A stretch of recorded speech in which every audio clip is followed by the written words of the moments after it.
Alors le principe pour réaliser un plant truffier, on va prendre des belles truffes qu'on va broyer, qu'on va mettre dans le pot, dans le substrat, donc qui est constitué de tourbe, de sable, de calcaire. Et dedans, on met à germer un gland de chêne ou une noisette ou une petite graine de charme pour faire un petit plant qui va germer. Et les racines vont aller dans le milieu où il y a les spores et les spores vont naître et du mycélium de truffe va aller se mettre après les racines. Ce qui donne des mycorhizes qu'on peut identifier au microscope pour certifier que le plant est bien mycorhizé avec la bonne truffe. D'accord. Voilà. Avec le couteau, nous faisons une petite entaille sur le rebord de la truffe pour voir la qualité des nervures qui sont à l'intérieur, pour voir si elle est pas boisée, si les veines sont belles. Et donc le couteau est primordial d'un et des deux côtés. Et boisé, ça veut dire quoi? Boisé, ça veut dire que la truffe a pris une mauvaise qualité qui la détériore et qui lui enlève son parfum, son odeur et sa qualité gustative. Quelle différence il y a entre une brumale et une mélano? Alors déjà la texture n'est pas tout à fait la même.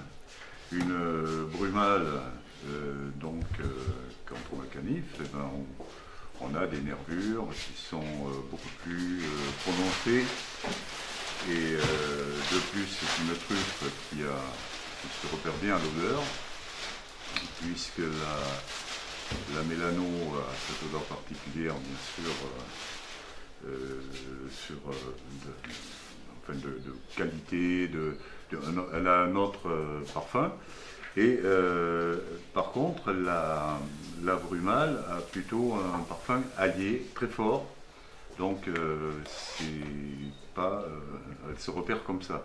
Et de plus, lorsque on la gratte avec l'ongle, comme ça, la brumale, eh ben, elle a tendance à s'écailler, hein, tout simplement.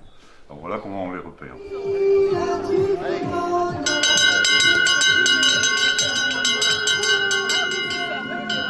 Le marché est ouvert. Le marché.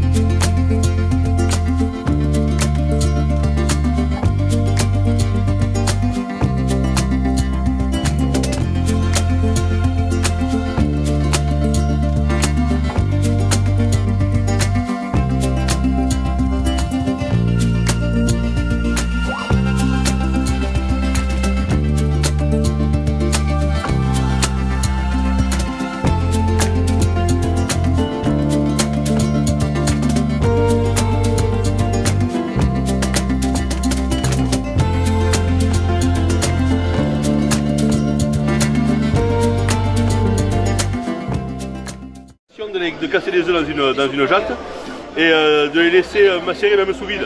Donc un parfum rentre bien dedans. On n'a pas eu le temps de le faire, mais je pense que l'année prochaine on essaiera. On va voir. On va voir un petit peu s'il y a vraiment une différence.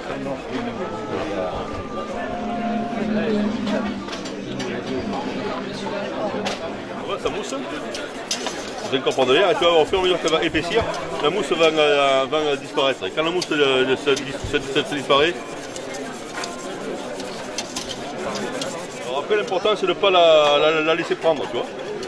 Là, elle manque un tout petit peu. On va y mettre un petit coup. Tu vois, regarde. Ça, c'est la meilleure façon de manger la truffe. Mais c'est-à-dire qu'avec l'œuf, ça marche pas mal. Parce que si tu veux, l'œuf, c'est gras et la truffe s'accorde bien avec le gras. Ouais. Après, moi j'aime beaucoup faire un beurre truffé. L'hiver, tu fais un beurre avec du beurre salé, tu doses à 20%.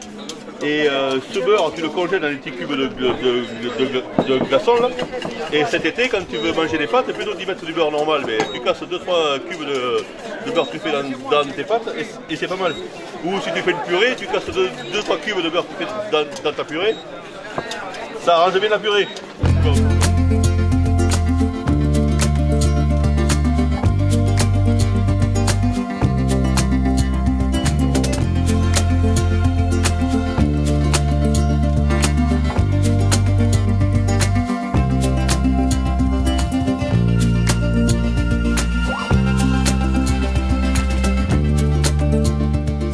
Merci d'être présent sur le marché de Chartrier-Ferrières, le marché primé de la truffe de Chartrier-Ferrières.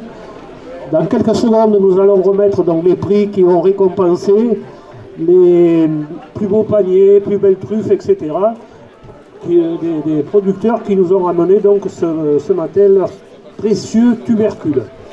Donc on va commencer par le conseil départemental. Donc Jean-Jacques Delpech, conseiller départemental. Avec Sophie Charbon qui est à côté de moi, et avec Pascal Coste, président du département, qui non seulement a le gros avantage d'être membre de notre honorable confrérie, et qui en plus a subventionné ce marché. Voilà. Alors, il lui revient bien sûr de remettre la coupe à celui qui a eu le plus beau panier. Il s'agit de Monsieur Massalve. Monsieur Massalve est demandé. C'est bon? Très bien. Et je vous ai déjà remis quelque chose l'an dernier. Oui, c'est pour ça qu'on est revenu. Elle a été accueillie et tout, donc voilà. Ah oui, on s'en la bite.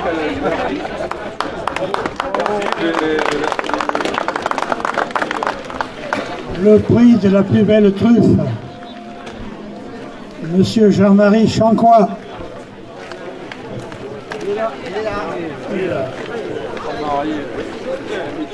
Voilà. Qui est-ce qui est la PD. Ouais.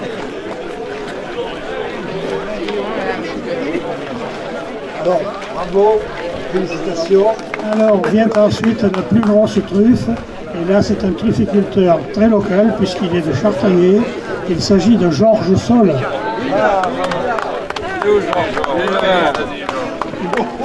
Bon, Joujou. Bravo Georges. Donc, le fruit est remis par Jean-Luc Joannel, ancien joueur du CAB pour Carrefour international. Donc c'est un ballon de rugby. L'avantage de ce ballon de rugby, c'est qu'il a été fait avec du noyer de Chartier-Ferrières. C'est le noyer qui était mort dans la salle des fêtes.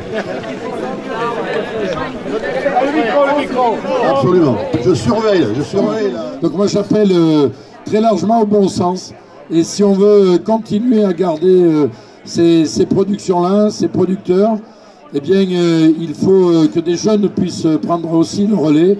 Et donc avoir aussi toutes ces manifestations et toutes ces actions pour aussi leur donner l'envie. Donc merci à toutes et à tous et encore merci Monsieur le maire pour nous accueillir ici et à la fédération départementale et aux associations locales pour faire vivre ce Diamant Noir. Merci à tous.